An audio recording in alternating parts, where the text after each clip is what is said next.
on Twitter the other day, so let's wait for the notifications. So I just found this on Twitter, so I had to save this, man. So let me go ahead and play this, and then we can go ahead and introduce ourselves from there.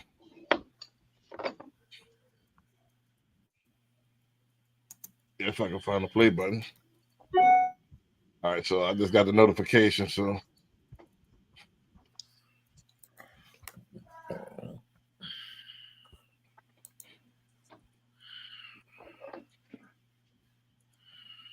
Here we go. This is what we look like. Can y'all hear this before? This is what black people look like all over California. It could represent black fraternities, sororities, black churches, black organizations. And what you will notice about these beautiful, educated, money black people, Aubrey, is that everybody's doing their own thing. Caught up in a Eurocentric value of rugged individualism, survival of the fittest. It's a trick. There is no power here, brothers and sisters. Willie Lynch understood this. This is where all the power is. Whether you're at the center of your own network or part of other networks, this is where all the power is. There's a beautiful African proverb that says that when spiders unite, they can tie up a lion. Yeah, man, I had to save that from TikTok, man. I thought that was a gem. I had to save that on my phone, man. So we're gonna start there. We ain't gonna react to it, but then kind of let's go and get the introduction, and let's kind of be the theme of the night, man. That web, man, that network. I always preach that network, man. That's what we're doing with this podcast, man. This is where the power at. I don't know how we got convinced in everybody's strong on their own. It never was like that throughout history. It's always been conglomerates, man, and people networking, men getting together, and nations getting together, and so on and so forth. So I don't know how we got convinced we could do everything by ourselves, man. So I don't know where we got sold on that. But CJ, you want to start it all? Or you want me to start it off? Let's see. I got y'all kind of inverted today, so let's start with CJ. Yeah, I'm on the top. Right. Yeah. Drinking up all the kids' Capri Suns over there. Upgraded. Don't tell my girls. Right. I drink them when they're not here. Right. So, CJ, you want to kick it off on the introductions? All right. All right. All right. What's up, everybody? It's CJ, the realtor broker owner of Greenwood Realty Group down here in Houston, Texas. Give me a follow on social media at CJ Sales Texas. That is CJSELLSTX. And let's collab, see how we can help each other. Check out the website, greenwoodrealtytx.com. We have all the information on there if you want to find out what's available on the market. If you're interested in finding out what your home is worth, or if you're an agent looking to join a team, have all that for you online. So go check out the website at greenwoodrealtytx.com. Of course, we got the YouTube channel, CJ the Realtor, and we have multiple things on there. We have our Lux edition of our home tour, showing you some of the available luxury homes, not just in Houston, but surrounding areas. We have our local business highlights, business owner highlights, where we're interviewing some of the business owners locally in Houston, and a lot of other gems on there. So give a subscribe, a share, a follow, give me some comments. I need all that. And then, of course, we definitely give back. So our mentorship program, the Mansa Academy, where we teach our young men knowledge of self-improvement and entrepreneurship. If you want more information on that, go to the mansaacademy.org. Gotcha. Barry B. All right. This is Barry B. You can, if you're looking to buy, sell, or invest in real estate in the Houston and surrounding areas, you can give me a call at 832-786-1270, or you can go to homesbybarryb.com or go into Google and Google homesbybarryb.com, and you'll get all my social media platforms. If you want to connect with me and talk about your goals, I'm on YouTube, Facebook, Instagram, TikTok, Twitter, or X. I'm on all of those. So give me a message, and let's talk about those goals for the year. Gotcha, Patrick. I got you All right. queued up. Good evening. Good evening. Patrick Chevalier III. I am a financial planner, independent planner. The name of my firm is Chevalier Wealth and Associates. You can learn more about us and our process at chevalierwealth.com, CHEVALIER, the word wealth.com. Definitely take a look at the website, as well as at Chevalier Wealth on our other social channels, YouTube, Instagram, Facebook, so on and so forth. Each week I drop jewels. I deliver a weekly market update, tell you what happened in the markets this past week, and what's to come this week, right? Things that everybody's watching. In addition to that, I deliver portfolio themes once a week, and that's where I deliver opportunities in the market based on hard facts. So you definitely want to see that if you're looking to grow, protect, and preserve your investable assets. Gotcha. All right, and last but not least, we're waiting on two others to come pop on the panel, but it's Brandon B. Dixon, NMLS 1541210 at Billionaire Loan Officer on all social media. Also, especially the YouTube at Billionaire Loan Officer is the handle. Subscribe. Please, if y'all like the show, please put people on. Tell them to watch us every Tuesday night. We probably got one of a kind channel. We started about a year ago, and we growing our audience. We got a small live audience, but we got to grow the live audience to triple digits and quadruple digits. And we need I know we got a couple hundred people that watch us on the replay, so we need y'all help to get that to a few thousand people watch us on the replay and a few thousand people watch us live. So we need y'all help to do it. So if y'all like the content, man, put people on. If anybody, it's not just for people buying a house. We talk about investments. We talk about our issues. We talk about all kind of different things, man. Wealth building, so on and so forth. So we need y'all help. If y'all like the show, please spread, like, subscribe, and please ask us questions, because we like to answer questions live. So we want to answer questions on the air. So my personal website is www.applywithb. If you want to book me for a consultation, or if you're ready to get a mortgage, you can go ahead and apply there. Also, don't forget, if you're trying to, I'm an agent as well, licensed real estate agent. So if you're trying to sell, you need to list your house, you need to get an investment property, you're trying to lease, or you're trying to buy a house, I can help you with all of the above and the finances. So all of the above. Also, last but not least, we got an investment club.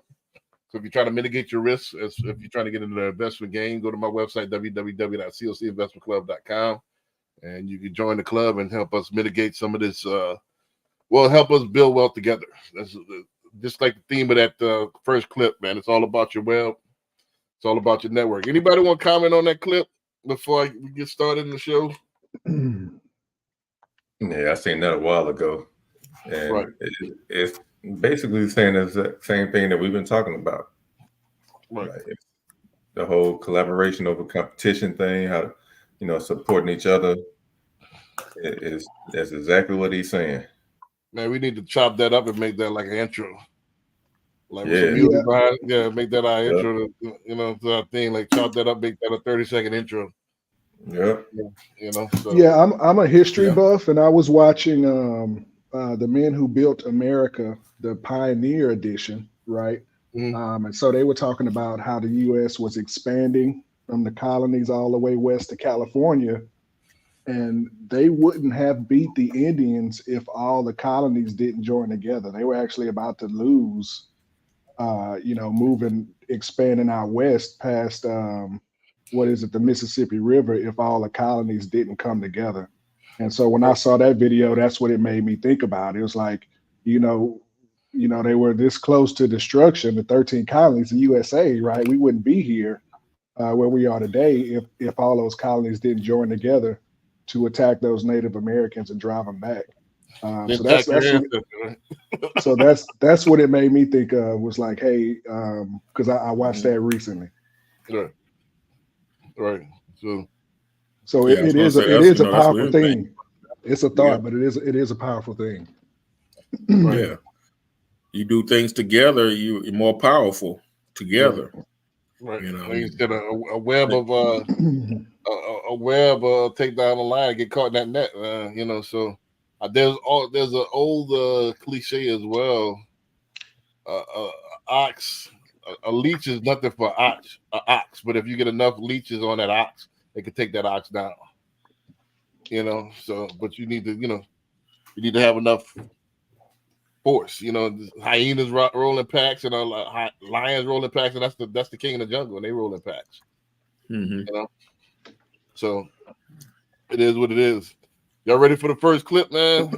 Let's do it. Yeah, let's go get it started. Let me go ahead and roll it out. And let's go ahead and get started now. Y'all see this? Yep. Money at 7:00 p.m. All of us. The question is are you going to be like me at home eating dinner with my family, chilling because 8 of my 21 listings are being shown by other agents who do YouTube? Or are you going to be the one on social media who racks up the buyers and has to show property 24/7? Now you got to either do it yourself or bring on a buyer's agent. Who wants that? Not me. I'd rather just list properties and be super efficient with what I do, have a great quality of life, and knock down 100 deals a year on my own. How do I do that? Well, I have a choice. Do I go do YouTube videos or do I just call property owners?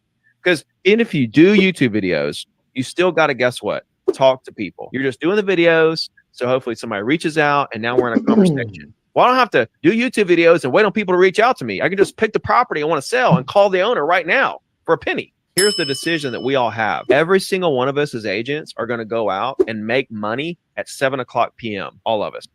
All right, so I just wanted to make sure y'all seen the beginning. I was waiting for the debate, man. I wanted this is a big debate topic, man. I know it's polarizing on sides. I was waiting to hear Hyman take on this, man. This is a good debate topic right there. What do y'all think about this particular? You know what? I don't think it's too much of a debate. It's people have their own way that they do their business. Right. Some people get on the phone and call all day. Some people make YouTube. Hey, I know some people doing YouTube videos that's selling. So that might not work for him, but it work for the next person. But hence he's telling everybody has their own way to do that. Well, he's telling you this on the video though. Huh? I know he's telling me on a YouTube video. Right. On the video. Yeah. He's saying, "Do I want to be on a video making videos?" I mean, it's people that's like say on social media getting getting buyers and so it's I think you got to find what works for you and work on that. Right. What you he think might about not be good. He might not be good making videos. He probably tried it I think he's trying to say that it's superior. My take on it, I'll go ahead and give you my take. I think he's trying to say that his way is superior, where you setting up the listings, which I agree. You definitely want to go listings, but I definitely think that digital footprint is not not an option nowadays. It's mandatory because nobody watches TV anymore. As you can see with the NFL last week, we talked about last week, like they even sell their top games to subscription-based services. So it's all about subscription and on demand, and how do you even get regular TV anymore? So it's like you got to have a subscription or direct TV. I don't even know how you get regular TV anymore. So it's like everything is social media. Everything is social media. Is tied to the hand. It's the dopamine hit. If you want to get in front of eyeballs, you got to have a digital footprint. I get what he's saying. I think it's a combination of both. Yeah, you can do both. Yeah, I think or you can concentrate on one. Yeah, he's doing both. He's doing the videos. He got a nice digital footprint, and people, And now the listing part. Now, when I first got in, they said, "Yeah, that's what you want to focus on, listings. Right. You focus on listings, you'll get buyers. So you can get you want to focus on that. So I understand that, but hey, I'm spending while because if I use a YouTube video to get those same listings, I'm still making money while they showing my house at 7:00 at night. Right. Well, and so he's using videos not to get buyers though, because he does coaching. So he does a video to attract agents. Oh, is that what it is? So that's his strategy. But like they say, you got to list to last in this business. The listings are leverage. Now, the fact that he may not want to go with buyers, that's on him. But like Barry said, everybody has their own pillars of how they generate leads and prospect and build business and build their pipeline. So it just depends on the person. Right. Mm-hmm. I think this. I'll let Patrick go ahead and answer, but I'll finish up in a second. But I'll let Patrick. Go Yeah. ahead. So for somebody who's not living and dying and breathing real estate every day, what does listings mean? What does that mean? So you're To an actually a outsider. listing agent putting the house on the market on the MLS. So you got the sign in the yard. You're the one selling the house for the seller. Yeah, you represent. So that's the seller. contacting. So he's talking about contacting somebody who wants to sell their property, Yes. and he's Yep. the guy that's putting, like you said, on the MLS, putting the sign in the yard, making the flyer saying, "Hey, you know, this 4-bed, Yep. 3-bath, so on and so forth." Okay, got it. And the Yeah. Okay, buyer's agent, I get it now. agent is the agent that's with the buyer. He's the one that's talking. He's talking about he's going looking at different houses. You know, taking one buyer looking at 15 houses or 10 houses or whatever. Yeah, That's what he's talking about. Well, thank you for the clarity there for everybody who's not in the business as deep as you guys. So for me, the first thing I thought about was, your business strategy. But one thing that comes to mind is the world that we live in now, right? It shifted from the seller having all the power to the buyer having all the power. And when I say that, I mean the buyer can pull out their phone, get on their iPad or get on their computer and research whatever it is they want, right? They can look up all these different properties that they want. They can watch videos like this guy. And so your sales process, you have to have those videos online because that's part of an inbound sales process. Those things are actually selling for you while you're eating dinner with your family at 7:00, Exactly. right? Exactly. When you do pick up the phone and you do that outbound, right? I'm talking about inbound. When you do that outbound, once that person hangs up the phone with you or looks at your email, the first thing they're going to do is Google you, right? And if Right. you don't have that data or that content out there, then they may move on to your competitor. Yeah. Who are you? Right. Patrick sounds like he's been talking to me. Well, it's the beginning of the year, and I've been running through my business processes, and so I'm on it. But so yeah, Right. it's not outbound anymore. That's 20, 30 years ago. That's what our Right, parents exactly. grew up on. Right. It's inbound now, but you do have to do that mix, and you do have to reach out and touch folks where they are, so that they can take a look and see that education and value that you're putting out in the marketplace. Right. I'm a piggyback what you're saying to say this. With millennials, zillennials, and Generation Z, your digital footprint is like that line in front of the restaurant. If you don't have a digital footprint, it looks like the restaurant that's empty. Right. And if it is social pressure. So they want to be socially reaffirmed that you're a good choice. And the way they do that is through social media. So if everybody's commenting, you're lit, you're popping on social media, then hey, everybody can't be wrong. So that means you're a safe bet. So yes, if you have no digital presence and everything's even, everything's all the same, and somebody else does, if you don't have anything and your competitor does, they're gonna go to your competitor because they figure your competitor's a winner. And they want to go to the busy restaurant. They want to go to the hopping club. They want to go to, what everybody. The end thing is consensus. And that's what this is. It's peer pressure. So if you're not out here and you're not popping, it's almost like you fell off. I can see it too, like with how the algorithm design. If you take your foot off the gas, it's gonna slow down immediately. So you got to constantly be putting it, and it lines up for this next clip that I'm gonna put in as well. But my thing is social media is a necessary.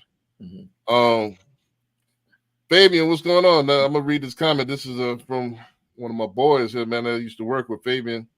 Say, have y'all heard of creative financing? And so, have you ever done a deal like that, man? I do creative finance. I made a living off of creative financing. I'm a broker, so I have 230 different banks. I made a living of getting people approved. So, I don't get the deals that everybody else, the easy ones. I get the hard deals. So I got to get, Got to be You know, but creative. let me put a sidebar on it though. When I see creative, I don't do anything that's outside of the rule book though. Somebody a couple of years back misinterpreted that as meaning creative that I'm creating stuff. Nah. Creative meanings I'm getting creative within the due bounds of the rules. Within the rules, within the law. I'm not creating. Yeah, so I can get creative within the rules. That I'm not creating no documents. You know, so let's get this all Right. Right. You know, I want to piggyback on what Patrick said. I like what you said when you said after they get off the phone with you, what the first thing you're gonna do, or that person gonna do, is get online, and that's what I do. If I talk to a new company or whatever, I'm going straight to Google, right, to see where are you, see if there's any reviews on you. I mean, and that's what people do. That's what people do. I think it's almost like you're a creep if you don't have. I can't see your personality online. Like, man, what are you hiding? It's like, I can't see you online. It's like if I'm gonna choose somebody else that's popping in that space. So you off the grid? If you're off the grid, that means you don't want to know who you are. It seems sketchy nowadays, man. Like I said, like what getting catfished out here. Yeah, it's like man, you don't want to be that guy that's made the wrong choice. So you want to choose what everybody else is choosing. So we want to see it. Everything is about showing it. That's why you got to have cameras on you at all time. They want to see everything now. This gets me to my next skit. Let's go into this next clip and keep these flowing, man. Keep this going because this all these kind of relate to one another. All right, let's go. He was the wisest, wealthiest man who ever lived. One of the first things we see is Solomon started putting out content. And Solomon wrote 3,000 proverbs, and his songs were 1,005. You want to be an author, you want to be a speaker, you want to be a coach, you want to have an agency, you want to be an influencer, you want to build a YouTube channel, you want to build an Instagram following. Have you created 3,000 posts? Have you created 1,000 videos? Come on. Everybody wants microwave this, drive through that, shortcut this, but Solomon put in the work. And in the content that he created, he didn't do anything elaborate. He taught uncommon lessons from commonplace things. I decided to build my business based on King Solomon's business model. He was the. So I was just making sure y'all seen the beginning. So yeah, that kind of piggybacks the previous clip, man. I think, it's about putting in the work. I love that analogy, man. King Solomon, man, put the wisest king of all, pretty much. He was a workaholic. I mean, he had 400 wives and concubines, so he had to be. He's a busy dude. He had to bring that money home. Yeah, you know what I mean. So, I think that's the perfect analogy of me. I try to keep busy. I try to outdo myself because don't forget, this is a blip. We think this 75 years or whatever we're going to be here. This is a blip in time, man. So I'm trying to maximize every day to try to put as much footprint out here as I can, because before you know it, it's going to be gone, man. We're not here. We're not here for that long, So why not, instead of taking from the world, why not give to the world? What can I give to the world? You know what I mean? So it's not about what reciprocity. Right. So like I'm gonna try to give stuff so that generations from now they can enjoy, they can learn. I'm trying to do something. Because it's all about what you create, that dash. Don't forget you got the born date, you got the end date, and that dash is you. So it's not what you say, it's what you do. And that during that time, and how this relates to social media is like, man, it's free. Why not? Yeah. Why not put that out there? Why sit there and watch everybody else and not participate? And there's a quote, I don't know if verbatim, but it's like the quickest way to get what you want is to help somebody else get what they want. Right. Right. I'll let y'all go ahead and chime in on the clip while I pull up this next one. Yeah, I mean, you need that's the world we live in. I mean, looking at videos. Now I know it's talking about he said shortcuts, but I guess I'm thinking like shorts and stuff, but with videos, but those small videos, I mean, that's what people are looking at. I mean, you know, couple minutes, you can get your point across. It doesn't have to be elaborate. And that was one of the things. That's one of the things that I'm trying to that I'm gonna be working on, is trying to get, just put more content out, and it doesn't have to be some big long elaborate video, because most of the time people are not gonna watch if it's really long anyway. Right. So if you want to you know, get, like you say, get those people to see it or help somebody else, you know, you put that just put some small stuff out. And then when people contact you, then that's when you can go into the more detailed, okay, this is what you need to do and that. But you want to get them, like you say, helping people, helping them get, helping them accomplish their goals. You want to buy a house this year. Okay, great. These are the things that you need to do. Let's start working on it now. Bam, bam. And then when they want something specific, then hey, give me a call. Let's go sit down. Let's go to Starbucks. Let's talk about it. What specific things you need? Right. Patrick, you want to chime in on that, or Yeah, CJ? you guys made some really good points. What I was thinking of that you guys really didn't touch on too much was the marathon and putting the work in. Right. He talked about, you know, folks wanting that instant gratification. Right. You know, maybe do something once or twice, or maybe for a short period of time. But you know, it took me 15 years to get to where I am today. You know, when I think about it in retrospect.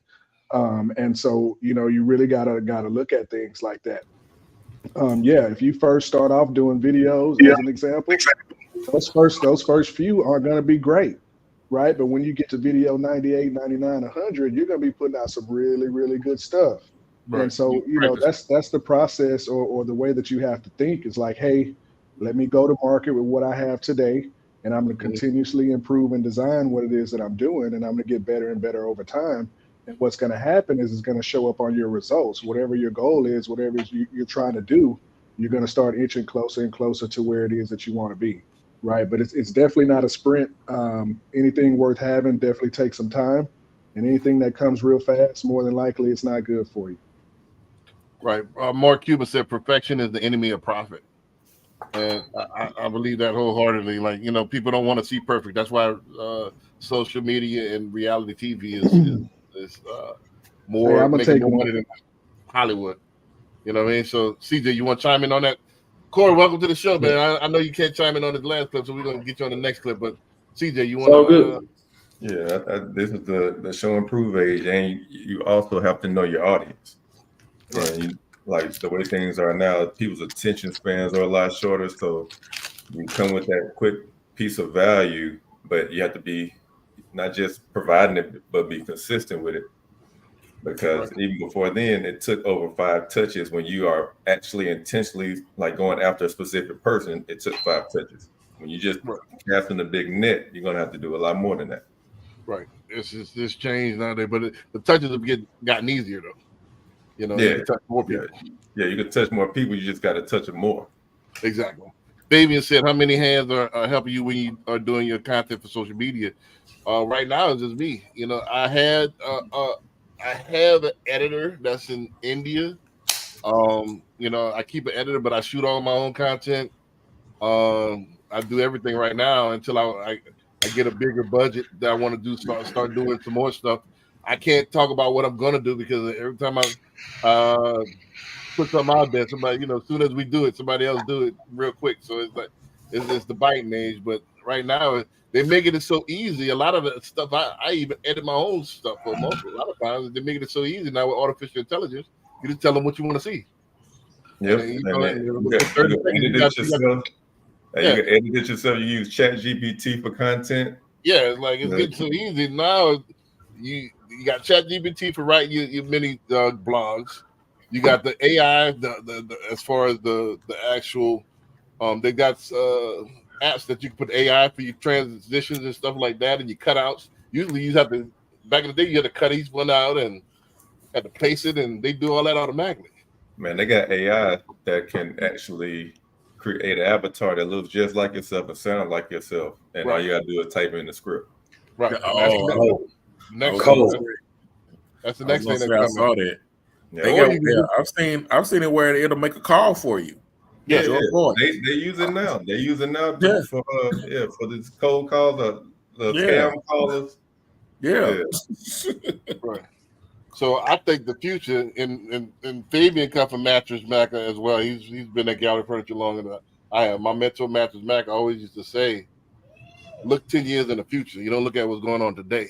Right. So what I think is going to happen in 10 years in the future is going to be all about who has the most creativity and the best to the market, the fastest to the market, because everything's getting so easy. Everybody's kind of doing the same thing. As soon as you do something, somebody hopping on it. So you gotta make your money quick. You gotta stamp what you want, your niche, and you gotta do it fast. And you gotta do it. You gotta be the first. You also have read your book 10 times. It's easier than 2x. Y'all read the books? Oh, 10x. It's easier than 2x. Yeah, 10x by Grant Cardone. Yeah, I read that a couple times. One of my favorite books of the last couple of years is Grant Cardone, Be Obsessed or Be Average. I like that because it's not too many people that's on that level. A lot of people was sold to the idea that work-life balance, and I think it's greater than. I think it's about purpose. I think Yeah. you have to marry your profession and make it be your purpose. And when you're purpose driven, it's more than just a job. That is your life. That's a good one. I just finished a book not too long ago called Man, Relentless. book 10x is 10x is easier than 2x. Okay, yeah, I'm about to put me on that. Send me the link to that. But yeah, go ahead, CJ. And I was just saying, I just finished this book called Relentless, and it's Relentless, the trainer that trained Jordan and Kobe and like some of the greats. Right. But that's about your boy, right? Tim Tony Grover. Robbins. No, this Tim Grover. He He was a trainer. he trained Kobe.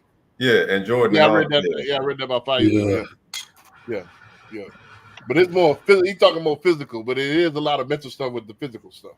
Yeah. He's talking about you got to have it in you, like in you, not on you. Yeah, it got to be in you. Yep, it got to be in you. All right, let's go to the next clip. You know what I mean? But yeah, I like Relentless. I read that one about 5 years ago. It's a good one. It's a good one. Question that's getting asked a lot right now. It's been getting a lot of attention because of all the commission lawsuit stuff, and I've seen these comments all over my posts online and such. I want you to remember that real estate people are independent contractors in an industry with an 87% failure rate. There is no security. There is no salary. There's nothing, right? And I think that most of us know that when we go in and spend $100 in a business, that business owner doesn't make that $100. They've got a cost of goods. They've got to pay for employees, the business, the overhead, all of that stuff. And they're lucky if they have a 10 to 15% profit rate. Real estate people are no different, right? They've got their office space. They've got their split to their broker, which is significant. Sometimes they have franchise fees. They've got their own employees, their team, their admin, their transaction coordinator, ongoing training and coaching that they pay for, their car, gas, marketing, advertising, photos, sign installation, client parties, all of these things that add up. There's overhead and risk in an industry with 1.5 million professionals that are all chasing after the same transaction pool of just over 4 million properties they're going to sell in the next year, a little less than 3 per if everything got divvied out. So I guess what I'm saying to you is that if you know a realtor or a real estate person who you think makes too much, you might want to, instead of questioning, do they make too much? You might want to buy them a cup of coffee, sit them down and get some business advice, because they have survived and they have thrived in an industry where almost every single one of their colleagues wasn't able to make it. Buy them a coffee, give them a hug. They're worth every penny. Do real estate people make too much? Yeah, I want to get that in there because I'll go ahead and comment on it after y'all get a comment. I want to keep that natural circle, so y'all hop in on that one. Yeah, it kind of leads to the point where when they talk about new agents coming in, how you want listings, but for a lot of them, it may be better to work with buyers because you spend a lot more out of pocket on listings. Like buyers, you're spending money on gas, but you're not buying signs. You're not doing a lot of the marketing that you have to do with a listing. It comes with a higher out-of-pocket cost on your end, which you may not get reimbursed for if, for whatever reason, that listing expires or the relationship terminates. So it serves a lot of people more if they get buyers on the front end, because you can take a buyer out, you're spending gas money, but once you start accumulating a little money in your savings and everything, go after those listings where you can really utilize that money for marketing. Mm-hmm. You want to chime in on that, Barry? You've been Yeah, no, I agree with it. Especially you coming in, yeah. And I think we kind of talked about this before on one show where we talked about agents that new agents that come in into the business, maybe getting on a team or something like that. I mean, I didn't know that I was going when I got in, I was going to have to spend as much as I was going to spend. I mean, because it already costs a grip just to get your license. And then all the fees. Yeah, then all the fees. That's before you even get to open the door. So, yeah, you want to do something that's. When I first got in, lady she just started showing me some things that are cost effective that you can do to get your foot in the door and get in, because listings. I mean, marketing a home actually, I mean, the money you spend just to get the lead, and then you got to spend money to get them to want to sell, and marketing signs and all that. So a buyer, like you said, you just spending really gas taking them around. So it's a little bit less cost effective for you, or a little bit more cost effective for those. It's shameful the way, it is, where it's just the way society is. It's almost as if the smaller business that you are, the more people are prone to kind of dictate and judge how much money you make on an actual deal or actual transaction or whatever the case may be. Kind of what he alluded to on there is that, if somebody makes $100 or they charge $100, somebody wants to have the perception that you're getting that whole $100, and they truthfully inside have a problem with you getting that whole $100. But they don't take into account you have overhead costs. For a lot of agents, when you go to the closing table and you got clients that actually close on a deal, they look at that closing disclosure or HUD statement or whatever it is, and they see what your fee is. They like, damn, he made $10,000 on this transaction. Man, I don't know about that, man. Next time I'm gonna have to get my license and get my own house, right? And then they start saying silly shit like that, right? So so I think they don't necessarily understand the overhead that agents actually have. They don't understand the overhead that businesses have in general. Right. Automatically, automatically when agents get a deal, the broker got to get their cut. That's probably half, 40-50% of that gone already. Just depending on who your broker is, right? And then you got to give another half of your half to Uncle Sam. So like that stuff, that $10,000 that you saw on that closing disclosure, that thing started to cut down fairly fast. But people don't want to see that. They put blinders on when it comes to reason. All they see is that how much money is going out the door. Which is crazy. If you're the listing agent, you got to pay yourself back for the photos, the marketing, the signs, like all that. Correct. In addition to paying everybody else their money. Right. But so they judging you based upon what's on that closing disclosure. Right. Which is crazy. Yeah. Right. Corey, you got to took the words right out of my mouth. That's what I really wanted to touch on. Like, a lot of people see hey, it's tax free, and they just think that whole thing is going in your pocket, and it doesn't. A lot of people, they don't want to work for free, but they want you to work for free. So and a lot of people don't understand, like, hey, there's overhead to this. This isn't all this fluff. This isn't all this going to a Bentley or something like that. This is going to a lot of people eat off of this. So most agents you're not just by yourself. A lot of people, you have transaction coordinators, you have people that you're feeding as well. So a lot of people eat off of this money. So it's just not all at the same time as our fault that they don't know. It's a what now? At the same time as our fault that they don't know. Right.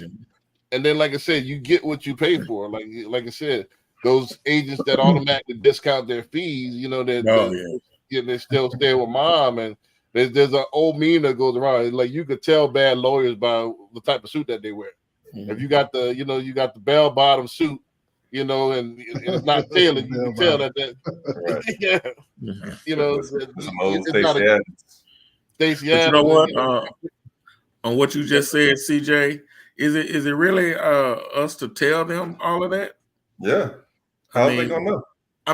what are they supposed to know that I have I don't think to it- that I'm paying it for ain't- the photos and I'm paying for that guy to come out and take those pictures? Yeah. You know, I'm explaining them like I'm paying. This is coming out of my pocket. Like I'm paying for this. I'm paying for this marketing. Like you know how we tell them now, things. now I know. Now I understand you want to show the value that you're giving them, but getting into just okay, well, you know, I got to pay taxes and I got to pay this and I got to pay that and I got to pay this. So when you see that number, it's not gonna. I mean, you got to break it down like that, but yeah, it's like, Yeah, I'm definitely gonna bring. like, But they got to understand that hey, this when you. It's funny because when you pay for a hamburger or something like that, you don't damn well, how much is this a patty? You know, yeah. But you got to remind them, like, I'm not a salaried employee. I'm 1099, right. So like a lot of money from the money that I'm getting, a lot of it's going elsewhere. Right, I got to pay taxes the whole nine. You want to Fabian answer this question? How do you manage houses that sit on the market too long? If you're the agent, CJ or Barry, y'all want to tackle that while I settle this next clip? If it's on too long, well, one of the first things is trying to get the seller to reduce the price, because usually that's the main reason a home is on the market too long is the price. Yeah, you want to reduce. Yeah, to simplify it, 3 things sell a house: condition, marketing, and price. So if the market is on point, it's either got to be the condition or the price. So then you got to just whittle it down to find out which one is causing it to stay on the market the longest. Mm-hmm.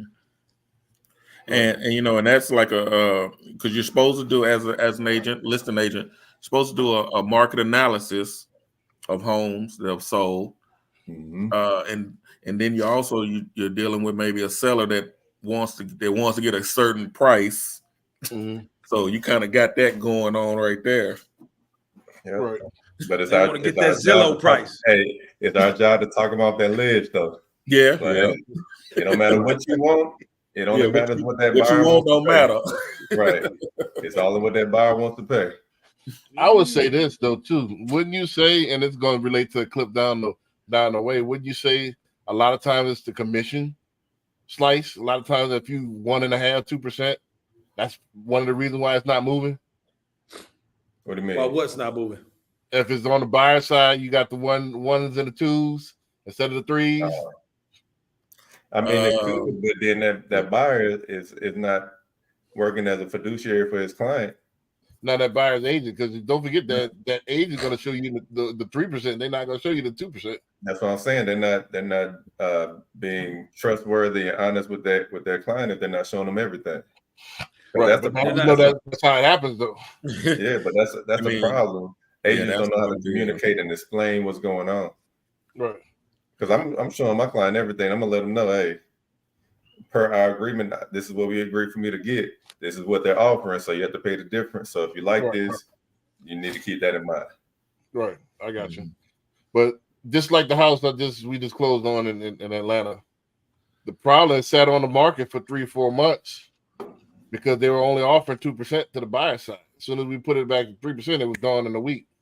Same house, didn't do anything different, no pictures, nothing.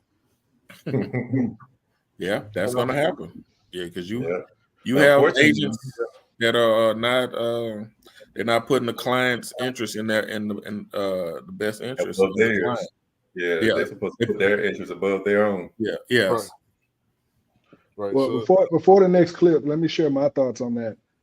You guys touched on a lot of key points, but I come from a place of cost is only an issue in the absence of value, right? So if I know the value that I provide to my clients, right? Of course, I got to be transparent in the pricing and the cost now and in the future. I'm in a heavily regulated industry, right? The SEC and the state of Texas comes to my office once a year, and dives through my files. But my thing has always been be transparent with pricing and cost. And even in the portfolios and presentations that I deal with folks, I show them the numbers. I say, hey, this is what you're paying. These are the internal fees over there. If we look at my strategy and you want to move forward with it, this is what that looks like, right? And it's a comparison. Sometimes my costs are lower, sometimes they're higher, but typically if it's higher, it's for a reason. We can say, hey, right, this is definitely going to outperform what you're doing over there. And there's that additional layer of management fee, and this is why, right? But folks, as long as you're clear and transparent with pricing with folks, and they can see and understand the value that you provide, I never get any pushback on that, right? And for the folks who actually do give me pushback, 99 out of 100 times, that's not somebody who I want to work with because they're commoditizing the work that I do. Like I said earlier in the show, it took me 15 years to get here, right? And I know I wish I could charge you more, right? but I'm doing the right thing, right? And I tell people that, so with me, you guys made some really good points. And I'm pretty sure you guys feel the same way. We put in the work, right? Nobody talks about, hey, you don't pay me for this 1 hour work that I do and I made $3,000, right? You paying me for the 15 years it took me to get here to be an expert in my field and deliver these strategies to you so you can reach the goals that you have for yourself, right? And so you gotta account for that in addition to those overhead, those fixed costs, so on and so forth, the cost to do business, right? We're all business folks. We know how to operate, right? We know how to run our business as a tight ship and make money. But at the end of the day, we provide value, and that comes with the cost. If you don't see the value, go to that guy down the street, who's half price, and see where you end up. Yep. And another issue that I think is agents that take these listings, they don't have these conversations with their clients on the front end before they even put on the market, because we can't predict the future. We don't know what buyers are willing to pay for your house. So if you're not talking about having a strategy for, all right, if it does not sell for this price and this amount of time, we need to adjust it. Those conversations need to be had before you even put it on the market, but it's not happening. And then when it's sitting like Fabian's talking about, then they got to have an even harder conversation because now it's after the fact.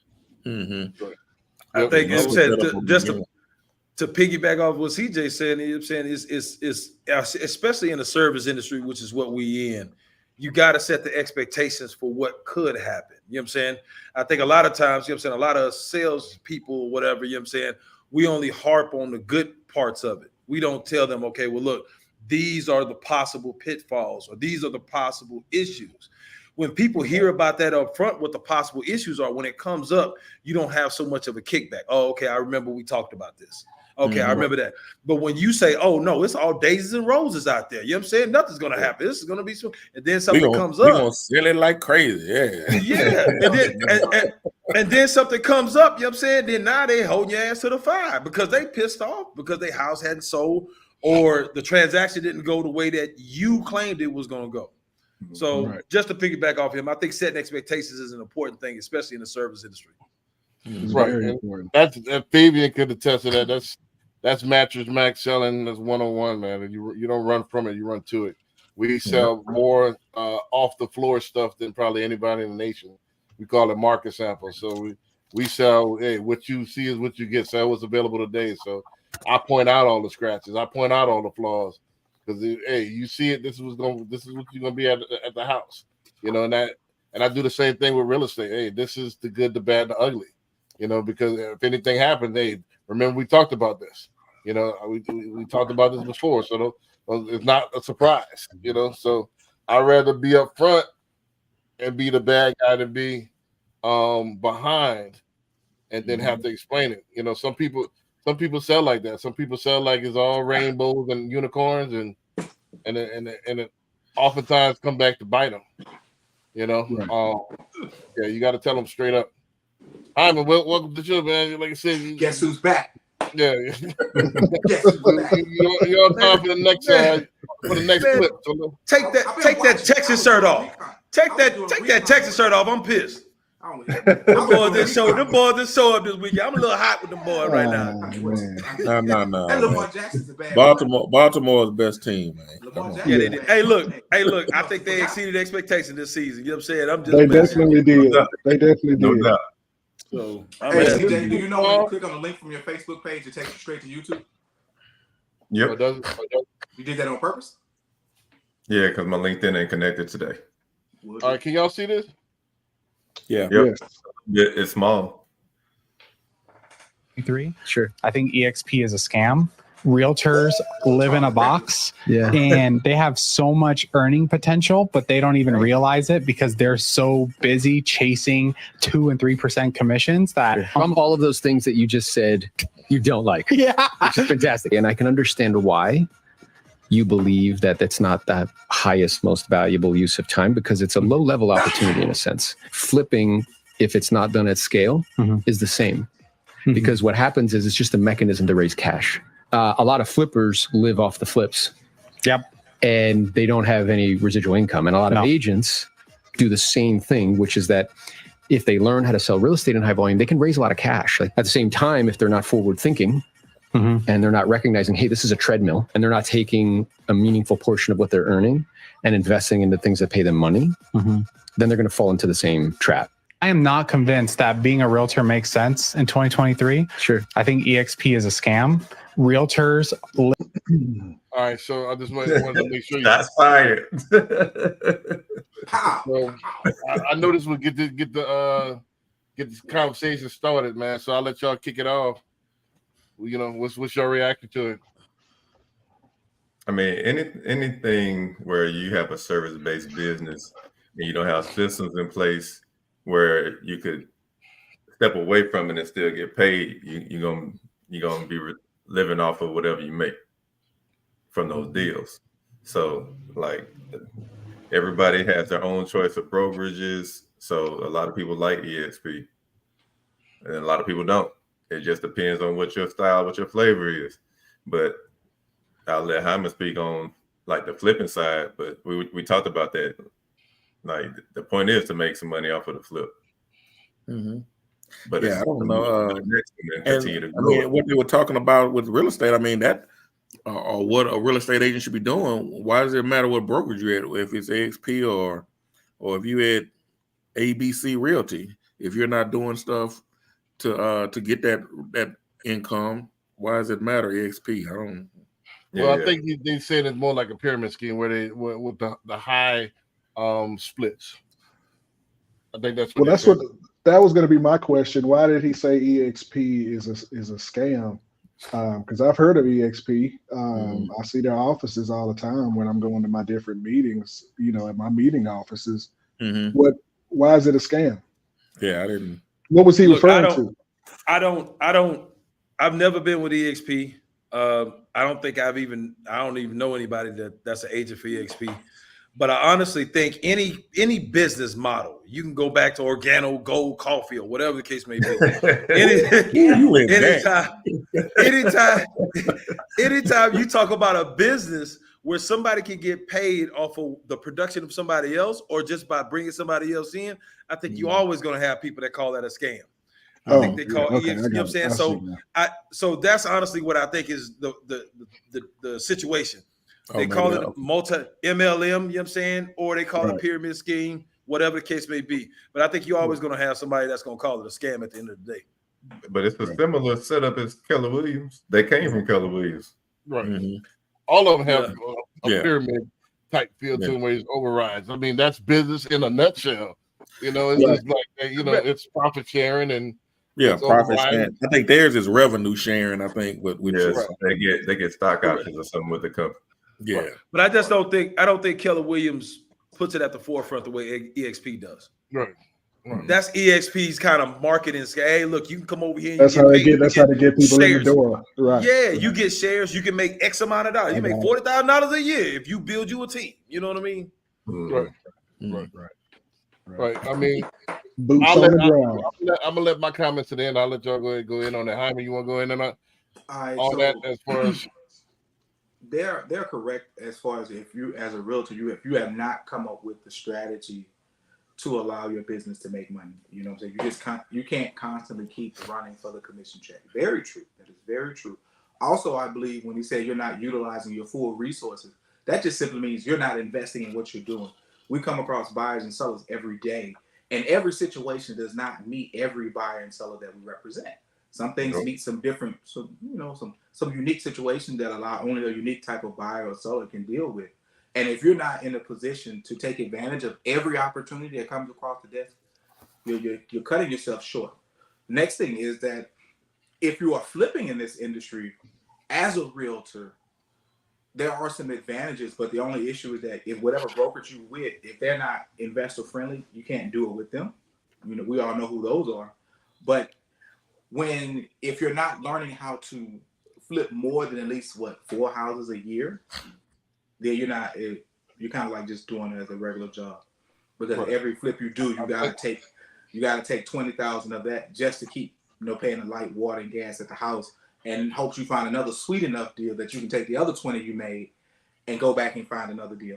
So that's in the retrospect as far as not being able to scale it, and as far as the amount of money you make, because some of you guys probably don't know, the average flipper who does well, I'm gonna just say that does well, they're making $25,000 in profit per deal.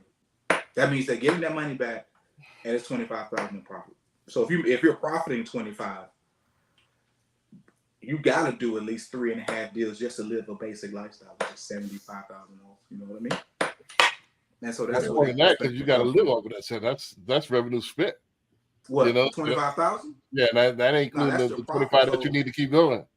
The way it works is, when you put your deals together, you know how much it costs to rehab. You know how much it's going to cost to sell it. You already know how much your holding cost is going to be. Once you know what that is, you have to have that profitability to get all your money back plus profit, which is what you're going to live off of technically.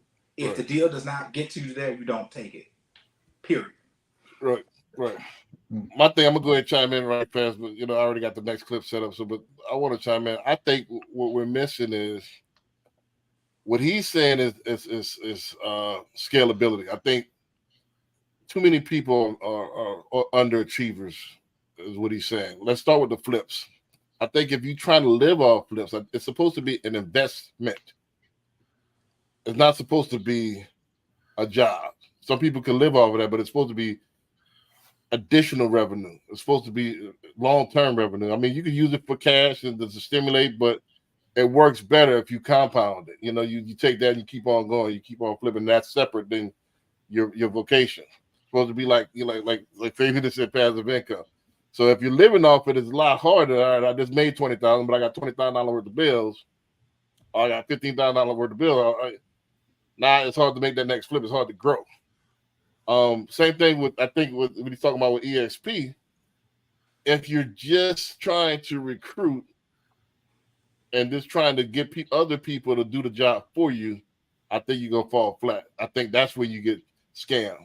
I think you have to be great in your field first and then become a coach or influencer, then scale your team around you. I think if you're just trying to get other people, all right, well, you're not going to be able to build a team like that if you're not able to coach them and be good yourself, because then you don't have any credibility. Why would they come and meet you? And you said something about chasing 2 or 3% commissions, so I don't know what that meant. Well, you just chasing commissions. You're not really trying to build anything. You just right. So working for the next deal. Yeah, if you talking about the EXP model where they have different teams, you got to do all these splits, and you're not doing the job yourself. You're not going to skid off the baseball yourself. You're not scoring points yourself, and you're relying for everybody else. You're not going to make any money. Like you said, like Hyman just said, 40 grand.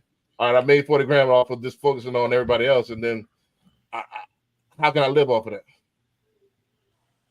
You see, I think that's what he said, and I think people get on the EXP situation, Doc. When they recruit now, when they first came out, they was trying to get everybody under the sun, right? Just any agent who had a post, they had an active license, they wanted you to come to EXP. Here over the past year or two, it seems like they've gotten a little more refined about who they're recruiting. They're trying to recruit agents who have been in the business for 3 to 5 years and have a certain level of productivity to come into the business. Right. I think we've all got those recruitment calls now. But let me ask you this: as a rookie, or do you have any pull on trying to get somebody else in underneath you as a team? No. That's what I think he's saying. No, but as a rookie, going to EXP, you're not going just, okay, I'm going to go to EXP coming straight out of school. You're going to EXP because somebody told you that knew you. Say, come on, go to EXP. I'm going to teach you how to do this thing under me. Right. So look, let me just chime in with my 2 cents real quick. You know what I'm saying? 3 cents, you mean? Yeah, 3, 4, 5, 6. 6 cents. make it a dime. You know what I'm saying? 10 cents. You know what I'm saying? Let me chime in with mine. You know what I'm saying? So the way I looked at it is essentially what he's saying is the end all goal is to be financially free. In order for you to be financially free, you got to deploy your dollars where you're getting the highest rate of return with the least amount of effort. If you're wholesaling, if you're an agent, and you're out here spinning your wheels and you're working hard on a day-to-day basis and you're not trying to build some sort of passive income, then you're doing something wrong. This is the way I interpret it. So it's a reason you watch Shark Tank and you got these millionaires that's not trying to take 50 or 60% of these lower entrepreneurs' businesses. Give us 15, 20, 25% because we want a return on our money, but I don't want to have to be in your business day to day. I want you to go to work and do everything hard. I just want to deploy my dollars and get some dollars back with the least amount of effort so I can go golf and hang out on the yacht every single day. So to me, what I read from it is that if you out here hustling, which is nothing wrong with hustling, nothing busting your ass on a day-to-day basis. But when you get that money, if you're flipping houses and you get that $40,000, are you going to buy a rental that's giving you passive income? Or are you going to buy a business that's giving you passive income? Or are you taking that $40,000, putting it in the marketing and going out there and spinning your wheels for some more wholesale deals? Right. Mm-hmm. That's just what I interpreted from. Right. And I second that. That was what I picked up from the second gentleman when he was talking. You gave $1 on that one. The thing is, if you're living off commission deals, and I have some colleagues in my business that work that way, they only sell specific products, right? That's all they do, and they get a nice commission. That's a hell of a roller coaster to be on, right? Because you don't know where your next dollar is coming from, right? Talk about stress. If you have a family and kids, you know what I mean? And so Corey hit it on the nose. You know, when you do get those nice paydays, right, once a quarter or once a month or however, whenever they come, right, you do have to put a portion to the side somewhere and, you know, and let that grow for you while you continue to, you know, to chase those commissions wherever they are. You definitely need multiple streams of income. With me being a financial planner, I always got my hat on. When you retire, all you're doing is living off income that you created for yourself, right? I sit down with families all the time. They worked hard for years, right? And now it's time to recreate their income, and there's nothing to do it with. Right. You're going to like the last clip. Yeah, you're going to like the last clip, but then we got 2-3 more. But that kind of relates to that. But yeah, I definitely agree with you. Let's get into these because we got like 3 more. So let's hit these last 3 so we can go on the road. This, you know, I got to throw some controversy up in there, man. You know, I know Patrick not gonna like this clip right here. We got this. You know, I don't like none of that stuff. I don't like it. Disclaimer. I don't like it.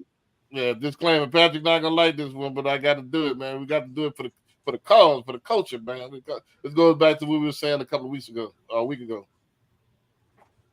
I found the clip.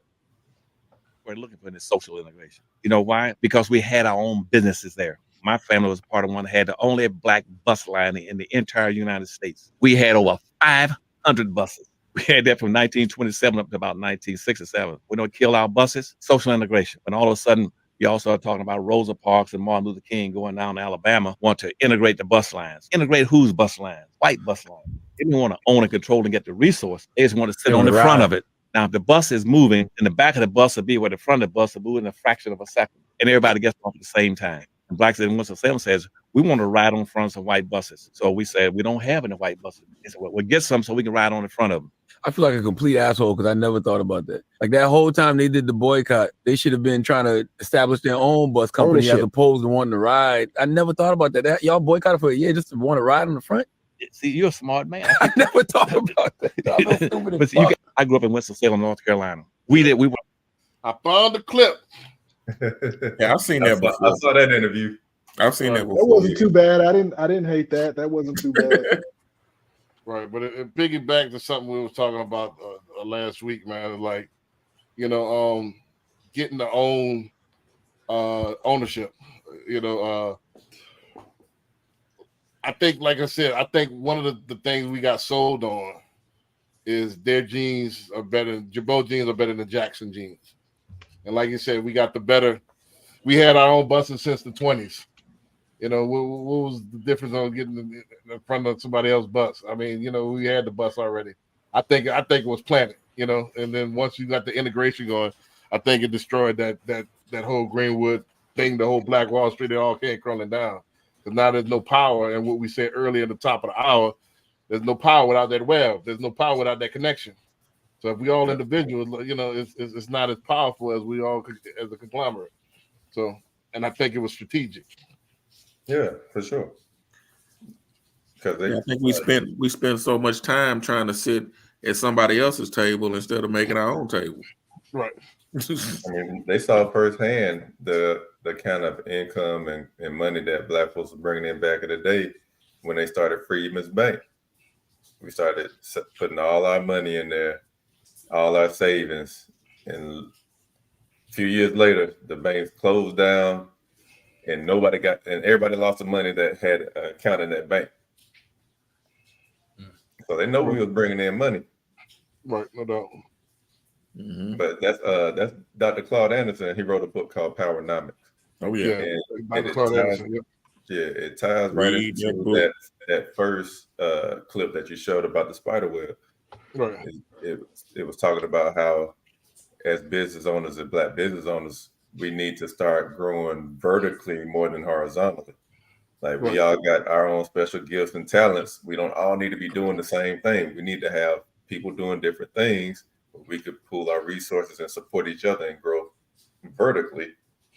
So everybody's not doing the same thing. Right.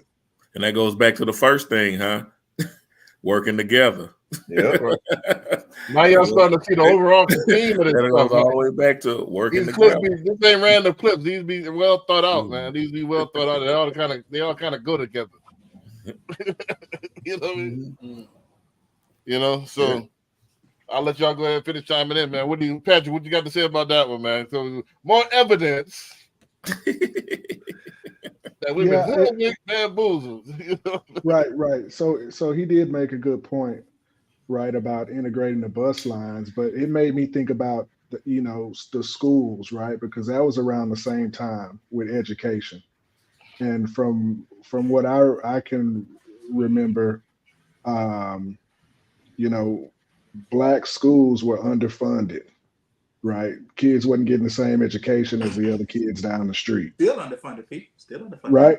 underfunded. And so when I think about integration, that's what I think about. First, I don't think about Rosa Parks, and sitting on that bus. But he's right. And, if his family saw that coming, they should have probably, tried to come up with a deal or something with those buses, to go out of business or transition to something else if he knew it was on the forefront back then.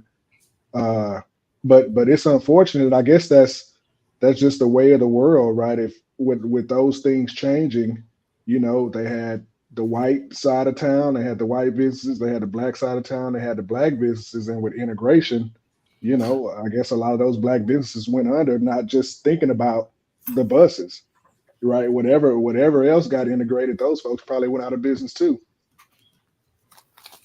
No, I think you missed. I think you missed the point. What we talking about, man? The thing is that if you watch that whole interview, he lived during that time, and they were baffled on where these people came from that all of a sudden wanted to ride on the front of the bus. Okay, I see what you're saying. You said it was a setup. It was a setup. Yeah. If you think about it, why would you want to eat at somebody's restaurant that don't want you there? What you think they're doing to your food in the back? Exactly. So $1+, and it ain't like it's known for, it ain't known for great seasoning either. Like, all right, like, man, this food smack. That ain't known for that. So why would I subjugate myself to that So they saying like, man, where these people come from? They they were getting them from the colleges and stuff like that. They was recruited. I mean, it makes sense. It was welfare. And like we already had the buses. Why not? It just didn't make sense. So if you look at the whole interview, like, man, where these people come from? That's pushing for the boycott. Got it. So he's saying all those folks were a plant. Okay, so the idea, I want to address the food thing, right? At the time of the countertop boycott, Black people were still being served at Woolworth. They were just being served out the back. So that came about because you're good enough to take our money, but we're not good enough to sit at the counter to take the money to eat the food that we're paid for. That's what that came. My whole thing is why even go there in the first place? That's where that came from. At that time, it may not have been enough restaurants that were owned by Black people. Remember, they wasn't giving Black folks money, man. That's very true too. In certain parts of the country. But the question was always about, well, why would you want to go sit at that countertop for unseasoned food? Now, but they was buying the unseasoned food out the back door. Right. We all knew that. I think we could have. I don't know if if we would have got more creative. Why wasn't there a lunch lady? I know when I was growing up, they used to have the candy lady where she sold sandwiches and cold cups and freeze pops and all that stuff. And so why didn't this? Where were the food trucks back then? Pop up. With some coolers and sell some lunches, man. We could have did that. There was enough restaurants, but there were a lot of restaurants. There's a lot of restaurants to this day. My point of putting all this in there, my point of putting this in there, I think some of the symptoms that were back then is still today. I think, like CJ said, we need to integrate differently than we have been. And I think we need to come together on a lot of parts instead of trying to compete. I think we competing and you're making yourself weaker by doing that. And I think it's all been programming. Let me read this Fabian quote because we got 2 more clips. I want to get those out before we get out of here. Have you heard of Pace Morby and his Gator method? I haven't. Put me on it. You heard of him? Nope. Yeah. Heard of who? You want to break it down for us? Essentially, a subject to is all it is. It's just got a new marketing name on it. That's it. Gotcha. Yeah, that's how they get you. Yeah, let me name. let me play devil's advocate here for a second, right? Everybody making some valid points. But what essentially, I hear is that Black folks should have essentially created their own ecosystem outside of the white people, right? But if there's nobody there to push the envelope, how do we get to where we are today? Right? So if today, if the Black people stayed with their own ecosystem and never integrate or never push the envelope, then today we would still have Black people doing business with Black people, white people, and so on and so forth. How can we say that, we want to progress if we don't push the envelope? How does when me and CJ met up on this check on Saturday? Where were we? We're still in Houston, but what was all the businesses around there? Oh yeah, it was in Chinatown. But it's still part of Houston. Right. San Francisco has a Chinatown right there. Katie called Asian Town. But look, if you walked into one of them restaurants and ordered orange chicken, they would give you orange chicken, would they not? Exactly. I'm not saying don't take anybody else's business. However, they conglomerated. They got together, brought real estate together, and formed their businesses and worked together. That's all we saying. That's a true point because Chinatown in Houston used to be downtown, right? And that area went down, and they said, "Hey, we don't like this neighborhood anymore. Let's start buying this land out here." Exactly. And 20 years later, that's where y'all were, right? Man, they got buildings, street signs, and everything in their language. Exactly. Right. Exactly. And I see a lot of banks. I go over there quite often. They have a lot of good ice cream and snack shops. I take my girls quite a bit.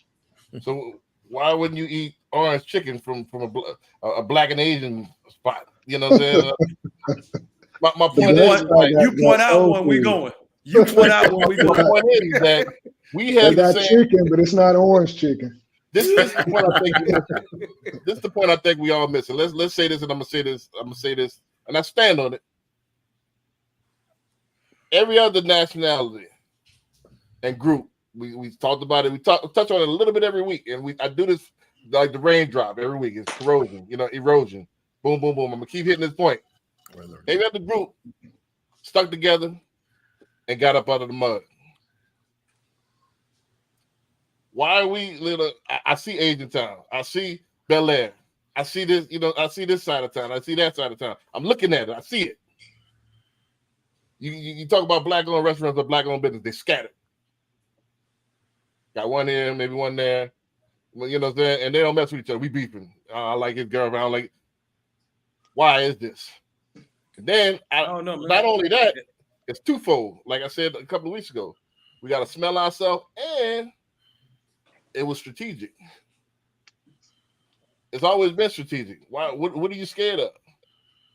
What are you scared of? So is it systematic? Yes. However, it's a malfunction. It's an illness within us as well. We got to address some of this stuff. When are we going to address some of this stuff? I see what you're saying, but Chip said we can't take certain situations and apply that and blanket it to all. Because if I go through Third Ward, you know what I'm saying? It's a ton of black businesses around there. And it's all in the same area. Is it not? You know what I'm saying? Is Third Ward not majority black? Third Ward is majority black business. Are you sure about that? I'm 100% sure about that. When the last time you been through Third Ward? The other day. From the clubs to the restaurant. Now, when it comes to gentrifying, I mean, you know what I'm saying, they got some other people moving in, they got some other people moving houses, whatever case may be. But when you talk about the majority, it's majority black. I know you might want to check into that. Don't need to. In the day, Don't need to. I think back in the day, I think it was J. Edgar Hoover that said black unity was the biggest threat to America. And then you look at redlining, then you look at the highway systems where they just drove them all through all the black neighborhoods, disrupting everything. And like the stuff is not on accident. Right. So like people have the right to choose what they want to do with their money. But when it comes to, if we're talking about having a real community, having real like neighborhoods, we got to support our own. We have to gentrify our own neighborhoods instead of having people from the outside coming in doing it for us. Right. And what I mean by that is that, like I said, there are black neighborhoods, but as far as the businesses, the commercial spots, Lowe's and Home Depot, that's not owned by us. You know, the ones that anchor, that's not owned by us. So mom and pop stuff is cool, but I'm talking about where's the black market? I got down the way. I got down the way. Business, bro. Nobody can 30 seconds. Nobody can compete with Walmart. With 30 seconds. There's 2 superstores that right on my street that I can't even pronounce the name of them. You know, it's completely ethnic. I don't even know. It's one Hispanic and one is like Asian. I can't even pronounce it. You know, so but it's a mega store. You know, and it's a national chain. I can't even pronounce it. I don't know. So my point is that where the big national brands that instead of trying to integrate, you know, we should be trying to. It's plenty of opportunity. I don't. Yes, systematic, cool, all right. But what are we gonna do to combat that? I'm sick of talking about it. This is the way I'm fighting back. You know, and I'm my business, and I practice what I preach. I'm collaborating. You know what I mean? So I'm gonna start it like that. And as I get big, I'm gonna keep the train going. That's just what I do. So yeah, we just gotta be more intentional with our spending. Like the way it is now, like you said, all the businesses are spread out. So, and we're in the age of we want everything right now. We won't get a next day Amazon shipment if we buy from an online black business. More than likely, it might take a little time to get it. Yeah, we might not have that access to it like in the vicinity, so we may have to look a little further out, but it's all about being intentional with it. When I first moved back to Houston, I was living in close to Hiram Clark, what they call Black Bottom. And even in that neighborhood, it's not all black. You might see one black business, then you see Arab business, then you see Pakistani business, then you see something else business, then you might see a Hispanic business, then you might see another black business. I've never seen it where they all clumped together. You know, you got to show me that. You know, go through Third Ward, you'll see it. Again, I was right there at Black Bottom. Show me, give me one. Go through Third Ward, man. Hey, look, man, get out the house, hop in your whip, go through Third Ward. Hey, but you ain't gonna see no Frenchies in Chinatown, though. Right, that's what I'm saying. How many was the whole strip mall? Further owned by us, operated by us, and it's all black owned businesses. Right, they're out there, but you're right. They're not clustered. They're spread out. See, I think we still got our head to say there ain't that many. If there's maybe one or two, if that, and then if we do own the strip mall, not all black businesses. They open it up. Mm-hmm. So yeah, we got to really do your fact check. Let's get. We can do the fact. Man, we you can can't do the fact when it boils down to it. You know what I'm saying? There's no business owner, black, white, Mexican, or whatever. You know what I'm saying? That's going to actually turn down business because of your actual culture. Right. And you know that's not the right thing to do either. That is illegal. You know what I'm saying? So I get what you're saying. I get what you're saying ideally, but if a black person owns a strip mall, they can't turn down somebody because they're not black. It just it's illegal. I think you went to the extreme. Who said anything about? But that's what you asked. That's what you said. No, but I'm saying, I said turn down people because of their ethnicity. Come on, knock it off. No, you were just saying that how many strip malls have all black, but exactly. But what he's saying is if you own a strip mall, but if you own a strip mall and you get somebody that's not black say, hey, I want to put my store right there. Yeah, that's what I said.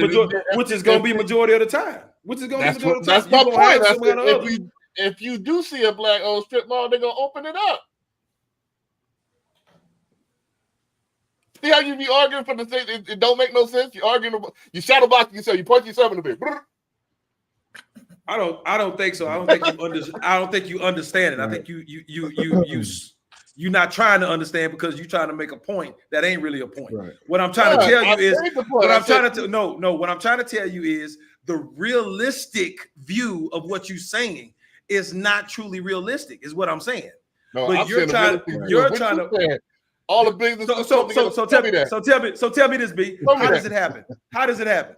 A black person on the strip. A black person on the strip mall. How does it happen? Show it to me. How does it happen? Show it to me. I'm asking you. How does it happen? How does it happen? Show it to me. How does it happen? President, show it to me. That just proves my point.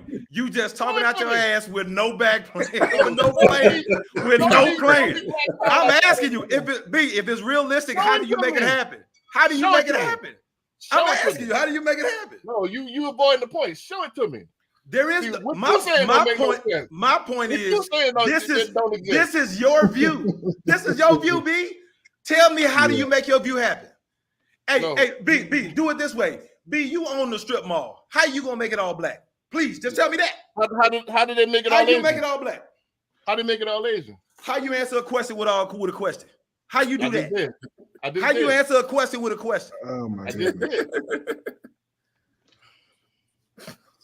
So what you saying? It don't exist. I hadn't seen it, and that's so the problem. Typically, what I see is